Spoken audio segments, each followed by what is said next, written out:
Meditation is a journey. It's a journey.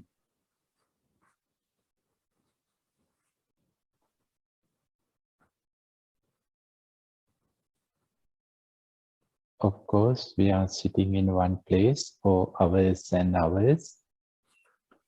It looks like we are still not going to anywhere.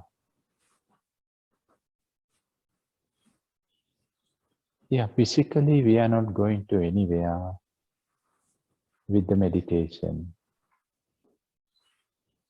And psychologically also, yes, the mind becomes still. That is one of the aims of meditation.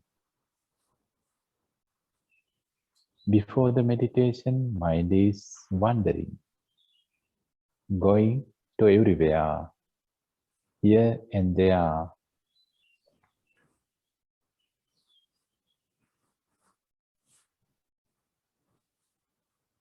The mind goes to the past, the mind goes to the future, to that incident, to this incident. And we try to bring the mind back to here and try to keep the mind here. Make the mind still. So after a while, the mind becomes still, at least for short period of time. Then we say our meditation is success because the mind doesn't go anywhere. That means mind is still. So physically we are still, psychologically we are still, but still the meditation brings us a journey. It is called spiritual journey or inner journey, invisible journey. Nobody can see. Everybody can see that we are still, we are here, not going to anywhere. That's true physically and also mentally. But at the same time, it's a journey. That's why it is a bit difficult to understand. It's a journey, but we are not supposed to go anywhere. We have to be still. We have to be here and now. Then how possible to say it's a journey?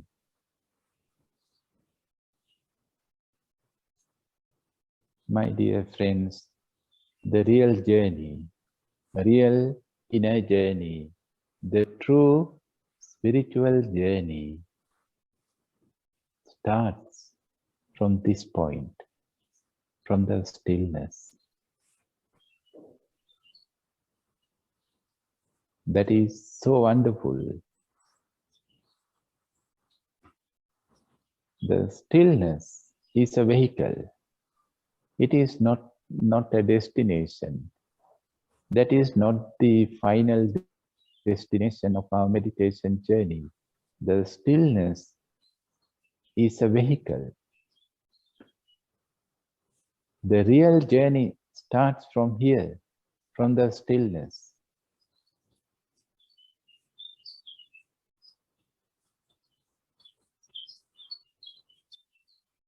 Therefore, it is a still journey,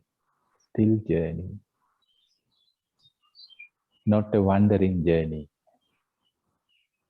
a still journey. And we can understand this phenomena with our breath. Not only this phenomena, we have to understand many other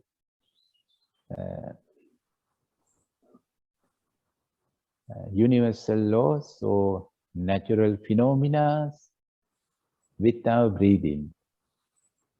Therefore, the breath is also a wonderful thing. We may not have anything else as the breath. It is so wonderful,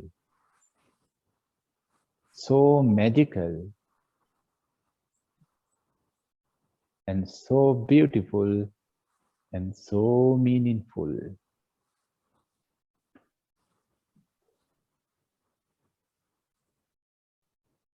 What is the meaning of breath, of breathing? Yeah, it is, we are living because of the breathing. If we are not breathing, then we are not living. Yeah, in that way, it is so valuable.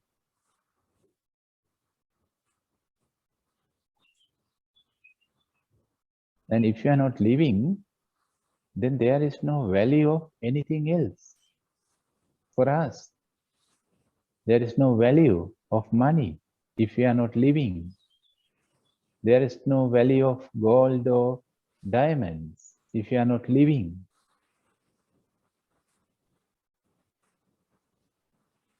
The breath gives them their own value. Whatever value is there, the breath is giving them that value. If you are not breathing, then we are not valuable as well.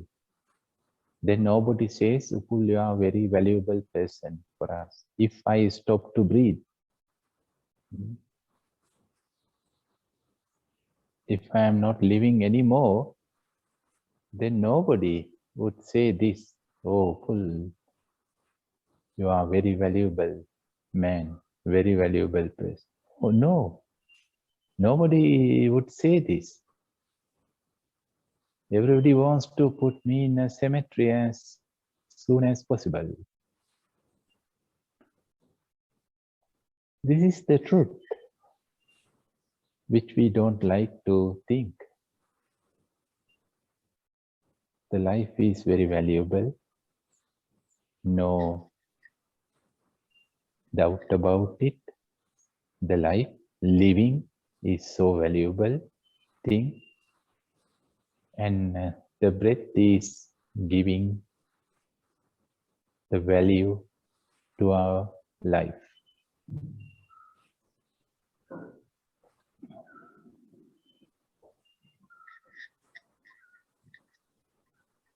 And we can actually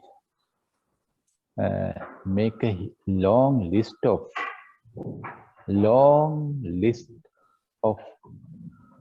the importance of breathing. What are the importance aspects of our breath? Maybe 100 of aspects, even more. So it's a homework to make a list. Why the breath is important? The first point is that's the life. If no breath, no life. And there are many more, many more. So please make a list when you are free. Through your own experiences.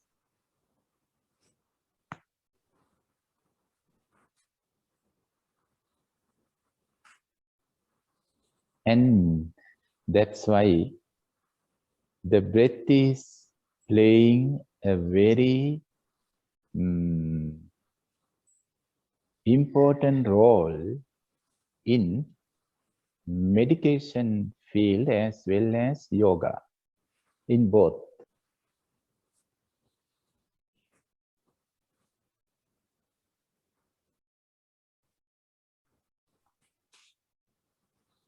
The most popular meditation technique is breathing meditation. Breathing meditation. And yoga too, whatever asana that you are doing in yoga, you have to breathe in a certain way. If you don't do that, if you don't follow that advice, then you cannot get the benefits of yoga if you don't breathe the proper way.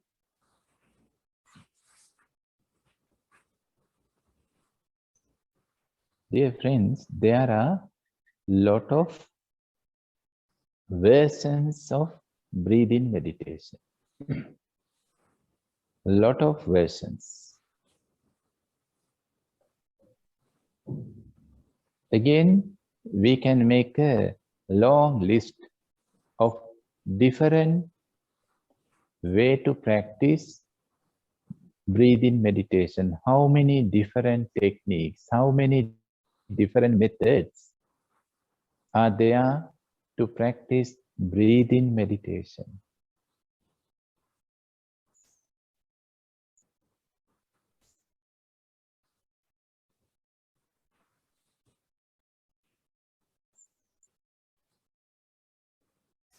We can do breathing meditation with our natural breathing, natural breath. Also with short breath. So some teachers ask us to breathe naturally, and some other teachers ask us to do some short breathing, not with the long breath, short. And some teachers ask us to do some deep breathing for breathing meditation. Slow breathing, fast breathing, many. And whatever we do with the breath, it is beneficial. Whatever we are doing with the breathing, if we take long breath or short breath, there are certain benefits. If we do deep breathing, of course, some benefits, physical and mental.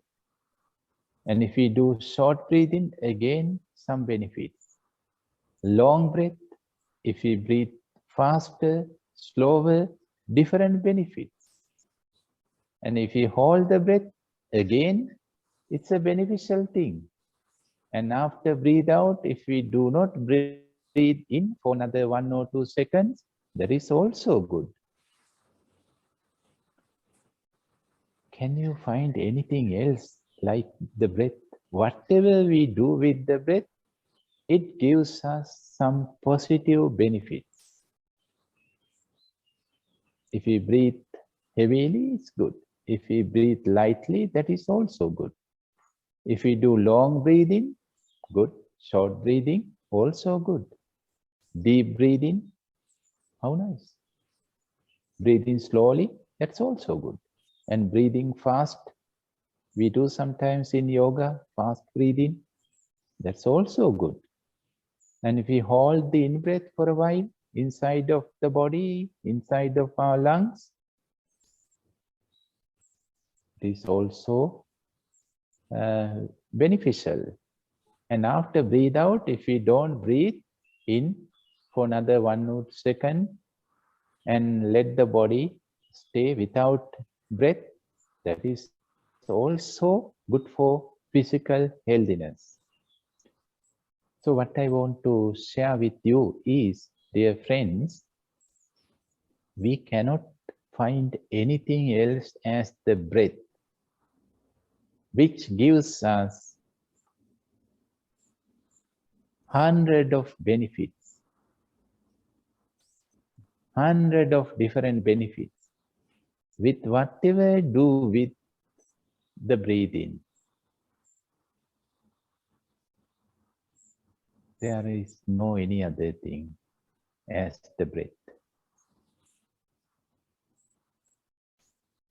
Therefore, there are hundreds of thousands of breathing meditation techniques. Breathing meditation techniques. And it is not a surprise. So thousands of techniques are there. And we can make the next one, 1001 technique. and 1002, 1003. We are free to create our own techniques, breathe-in meditation techniques.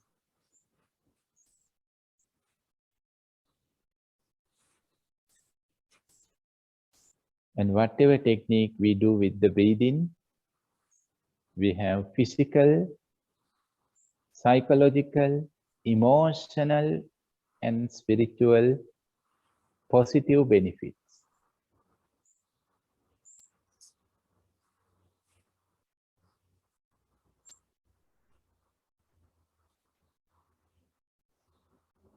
But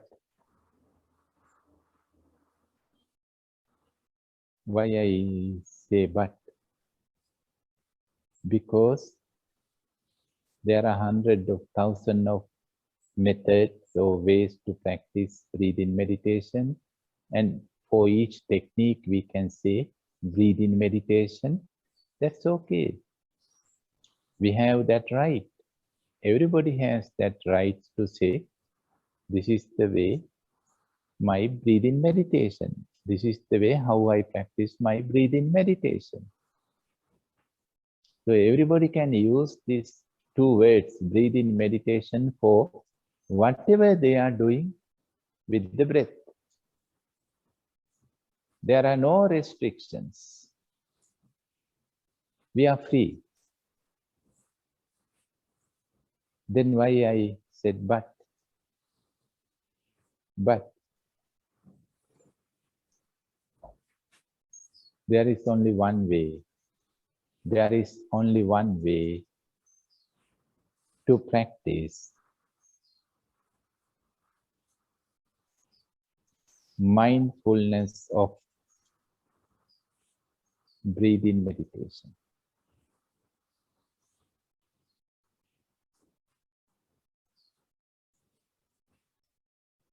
All can be breathing meditation, but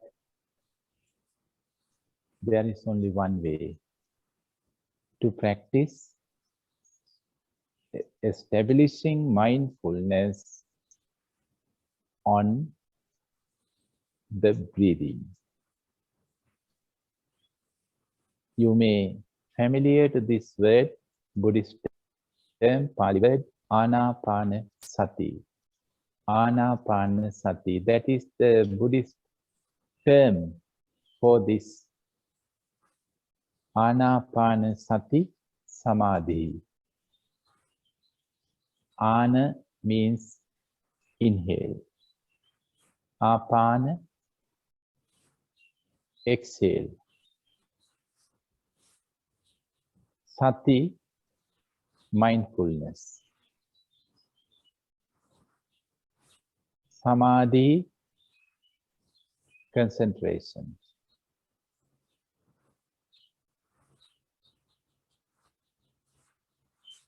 So this term is 2,600 years old.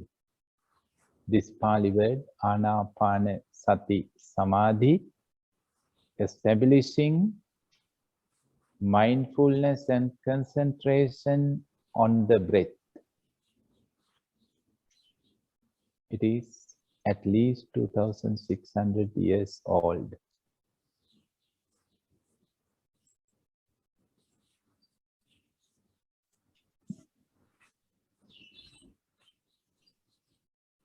So that means it is very, very old. Like an old car. You may think it's a very old car. It may not work now. It might be broken now because 2,600 years old technique.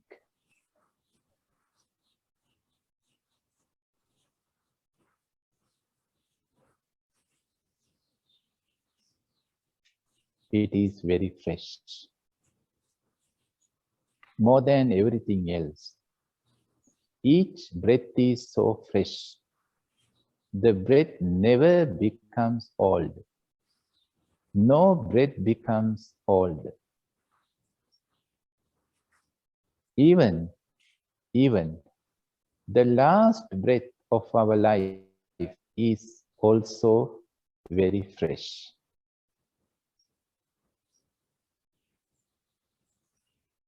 After living for 50 years, 70 years, 100 years, and when somebody is taking the last breath of his or her life, everything else is so old, everything else, lungs are very old, nose is old, the whole body is so old, but the breath, even the last breath is so fresh. The breath never becomes old.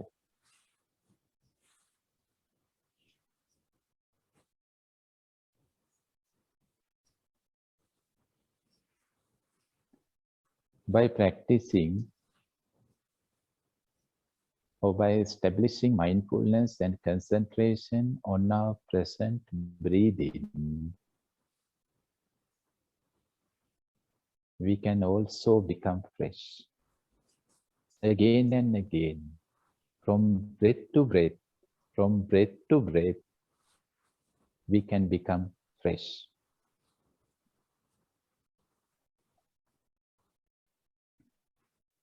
The mindfulness is also fresh. The mindfulness, it never gets old.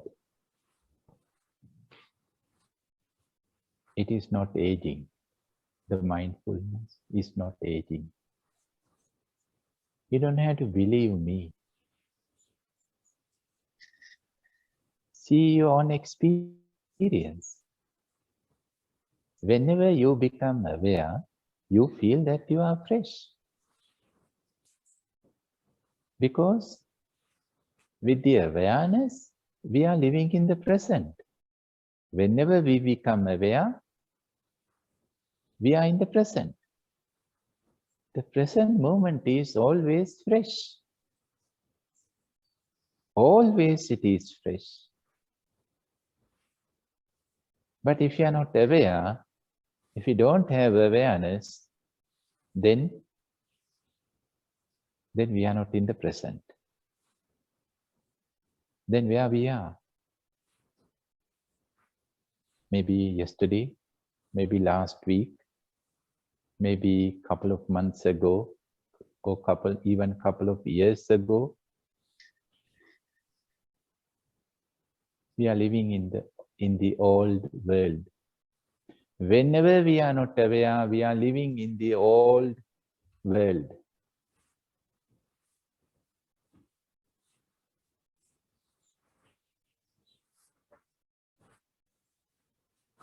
And dead world. Dead world. It is dead. The past is already dead. Only memories are alive. Only memories are living. But the past is already dead. That's why we call it past. It is past. It is not living anymore. Yesterday is not living anymore. Yesterday cannot live anymore.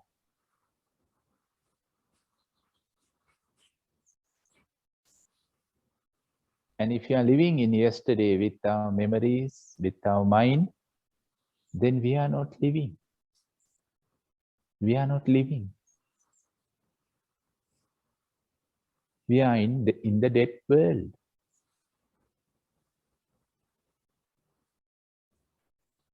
Unfortunately, my dear friends, most of humans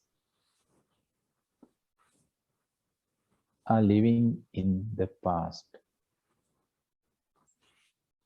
Psychologically and emotionally, we are living in the past for most of the times.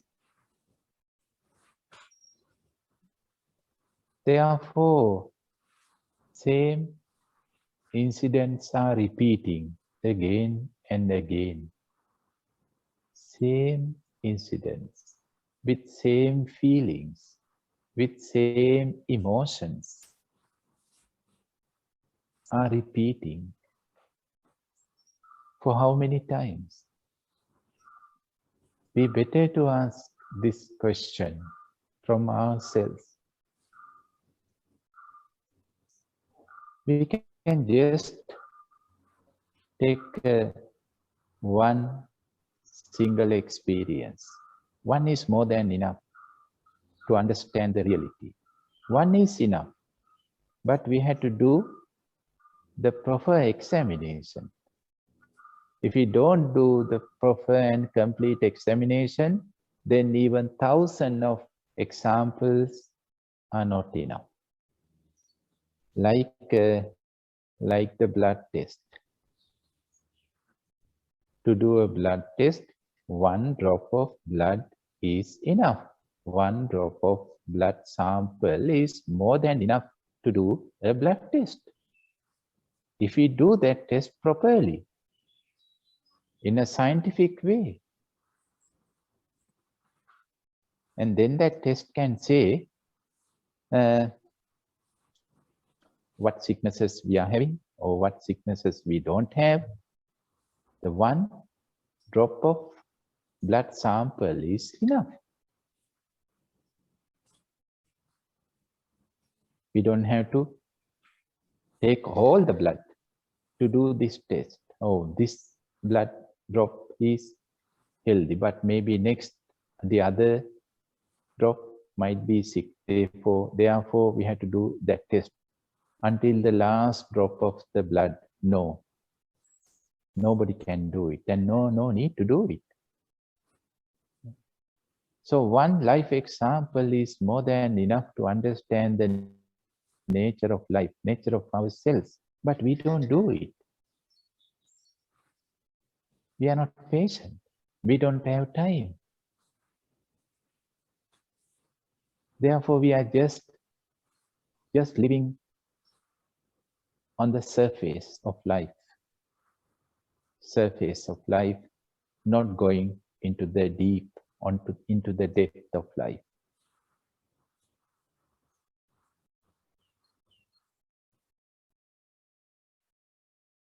So please take one example, whatever incident, whatever past incident. Maybe better to take some emotional incident. You can bring it now to your present awareness. Remember something, maybe some strong memory which happened a couple of years ago, and see this. So what is the test that we are going to do is how many times we have remembered that single past incident since that time up to now. How many times it came to our mind? I think nobody knows. We can't remember how many times it comes to our mind. But definitely more than 100 of times. If it is so strong, then maybe in the beginning, 100 of times per day, we remembered. We were remembering. And next day too, third day too, and later, little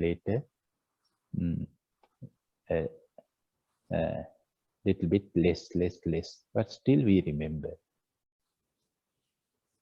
And each time when we remember that incident, the same emotion,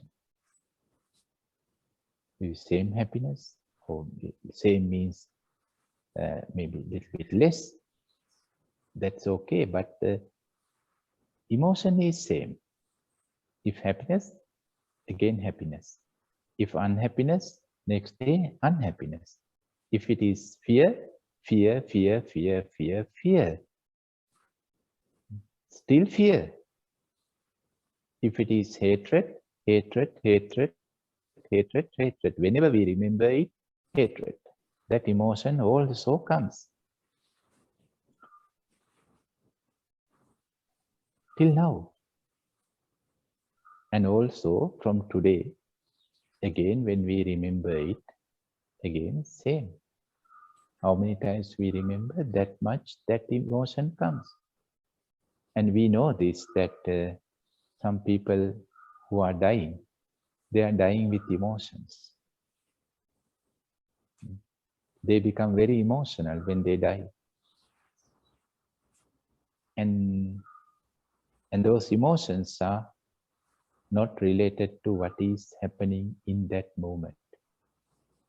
In that dying moment,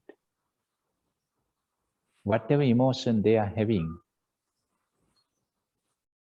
that emotion is not related to the present.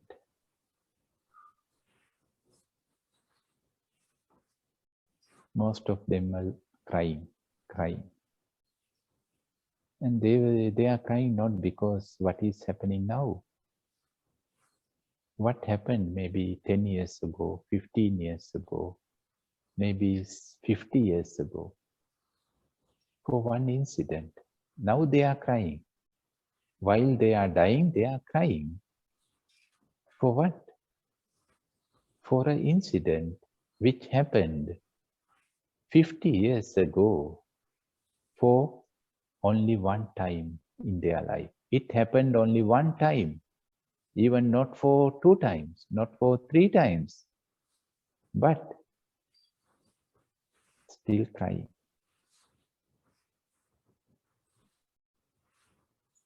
And I think nobody thinks that it may happen when they are dying. Nobody thinks that they have to cry while they are dying because of the incident which happened 25 years ago, for one time in their life, only for one time. I think nobody thinks in this way, and nobody wish, but it happened, and it is happening. So dear friends, this is a test what we have to do. This is called vipassana, insight meditation, like analyzing a blood sample, something like that, analyzing a thought sample of thought. So the report says, still they are powerful. Still those emotions are living inside of the memory. Like a volcanic, a sleeping volcano. Anytime it can awake. It is okay if it awakes in any time, but if it awakes at the last moment of the life, that's horrible. Anyhow, what I want to share with you is, that means we are living in the past. We are living in the old world. So that's why life is so old. The life is not old at all. Only the body is aging. The body is aging, not the life. But life is becoming older and older because we are living in the past.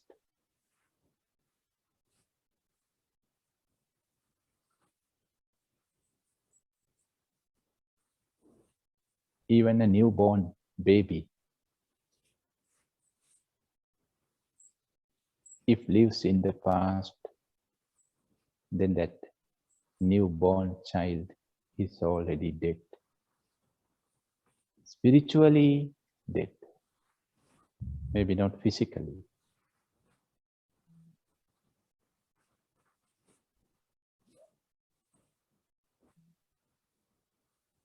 It's a good question. Then why we are living in the past? Why we are living in the past? It's a good question. Another homework to find out the reason. Then why we are living in the past? Why we are living in a cemetery with dead souls in a dead world?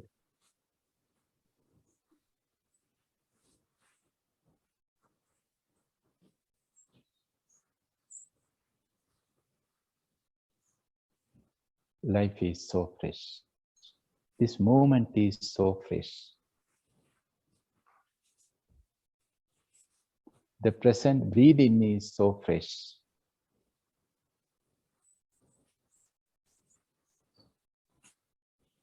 And the life is very young.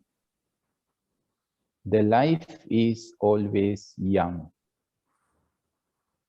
Not the body.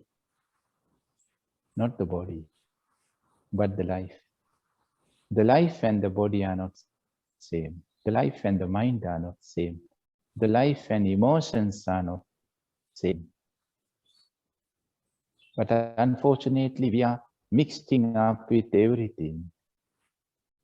Therefore, if something happens to one, then it affects to everything else.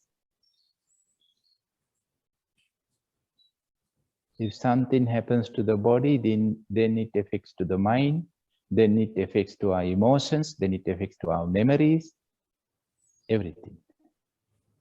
Like a flood, like tsunami. But with awareness, we can live in the present.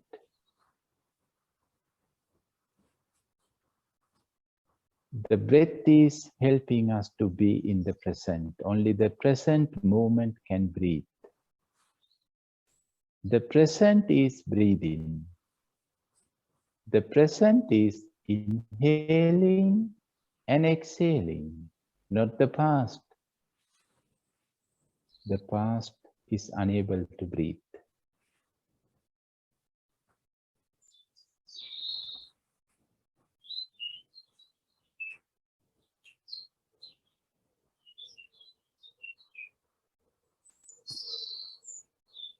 And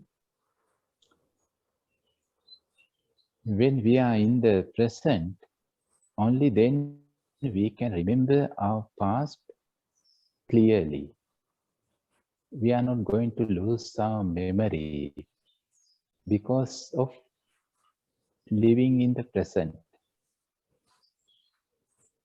Logically, one can say, yeah, if you are living in the present, that means you are losing your memory. You may forget what you have done in the past.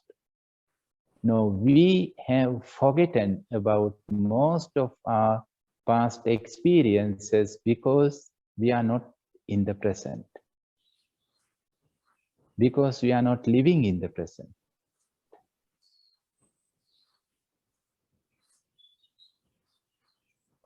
Only the present moment can remember the past very clearly.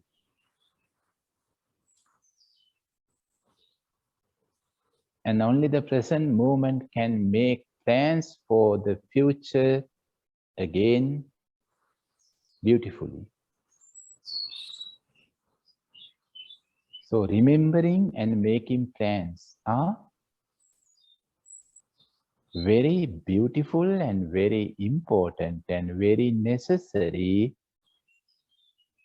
skills and very profounding activities. We cannot live without remembering and without making plans.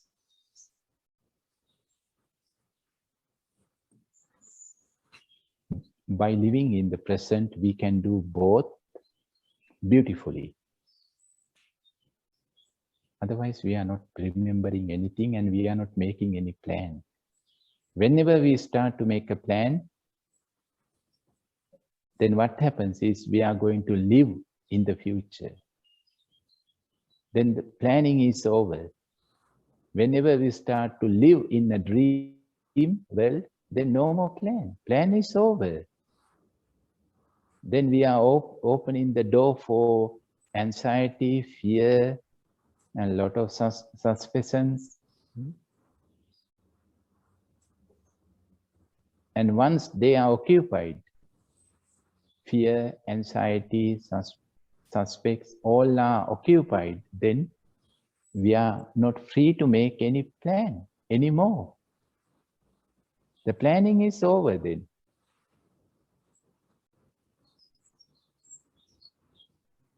Then we are suffering. Same thing happens whenever we start to remember something.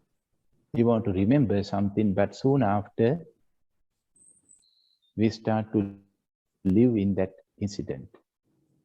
Then that incident is re-happening. And again, we open the door for death emotions. And then they become live. And remembering is over, we start to suffer.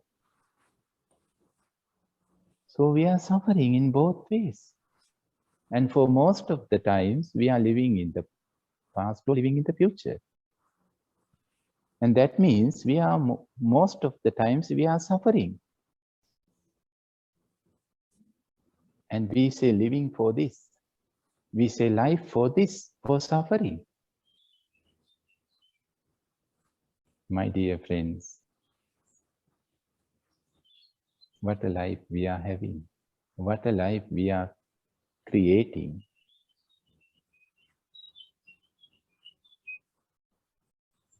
And then we say, this is the nature. We born to suffer. Full of suffering. The world has full of suffering. Life is suffering.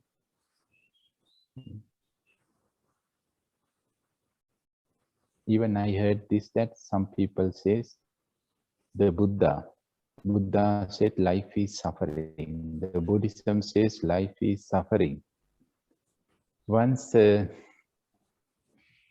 gave a retreat in Stockholm, Sweden, and then one participant asked this question, why the Buddha said that life is suffering? I said, I don't think so. No, Buddha said. She said, no, Buddha said. I said, how do you know? How do you know what the Buddha has said? It's in our literature. I asked, in which literature? In their school books in Sweden. I don't know now. This is year 2009. Maybe now different.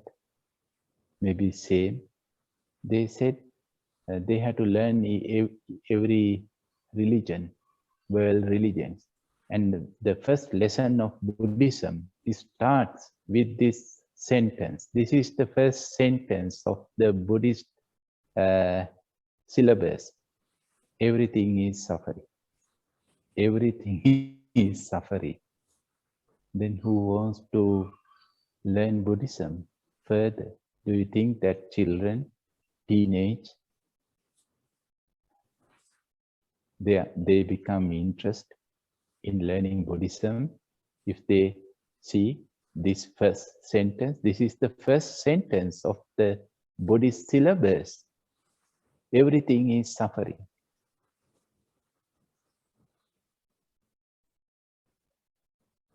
Well, we may think in this way when we are depressed.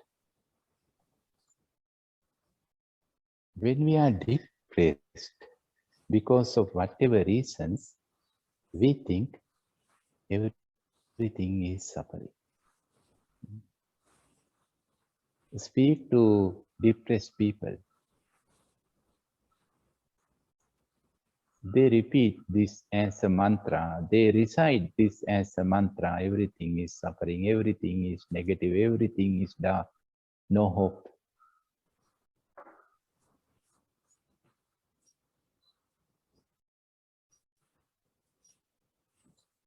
And if somebody read this, then he or she becomes depressed too, if everything is suffering. So on one hand, depressed people thinks in this way, everything is suffering.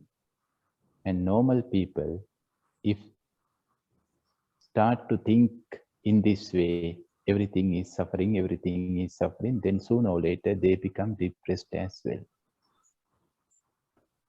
But other than this, my dear friends, the Buddhism never says that everything is suffering. Oh, life is suffering. No, never. It's a misinterpretation, a wrong interpretation.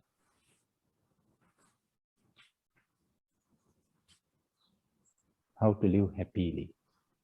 This is the message of Buddhism. How to live happily. How to make yourself happy and free.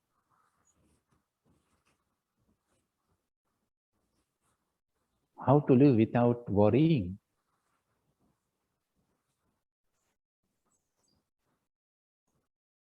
How to live without being depressed.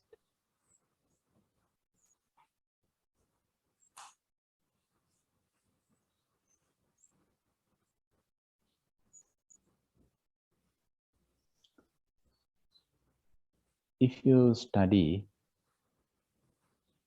the Buddha's life story, the story of the Buddha, this is not the time to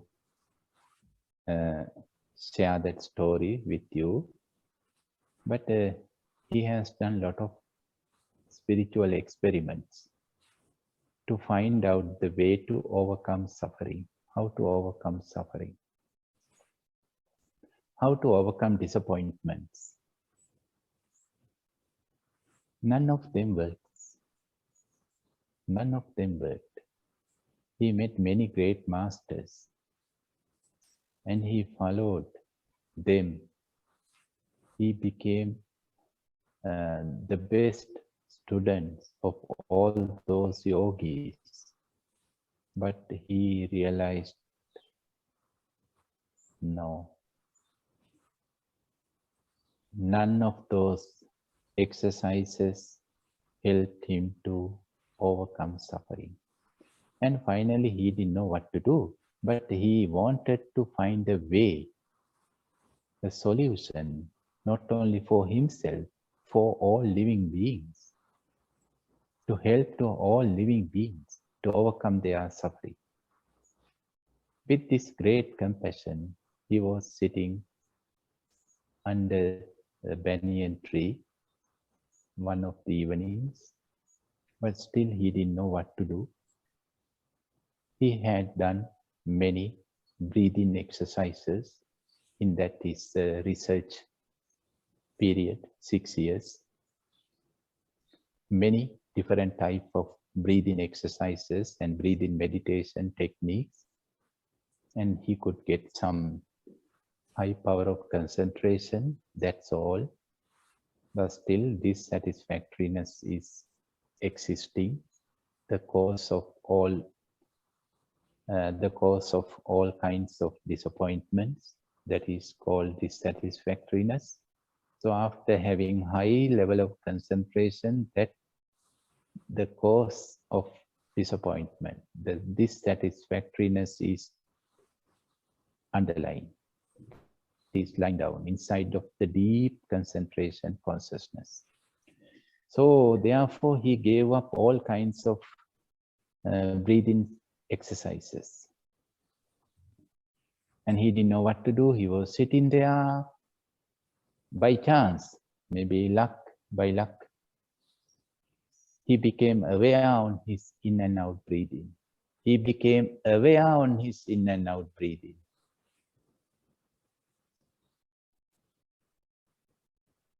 And after that, he became aware on his thoughts, sensations, and then universal phenomena and so. And the next morning, a different person, a fresh one is there. It's called Buddha. Before, he wasn't a Buddha. Only after this realization, he became the Buddha. So he became Buddha by practicing this Anapanasati Samadhi Bhavana, or by establishing mindfulness and concentration on in and out breathing.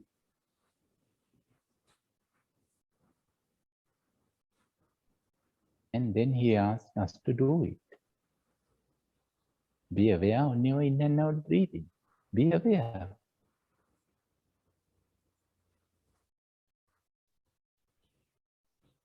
It is so simple. But it brings us to the depth of our consciousness to find out the main reason of all kinds of disappointments. And it helps us to put a full stop for all kinds of psychological and emotional pain.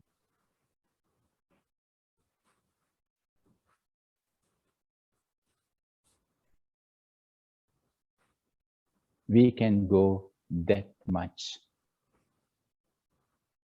That's why it is called a journey. We can go that far, this journey, only by using the vehicle of stillness.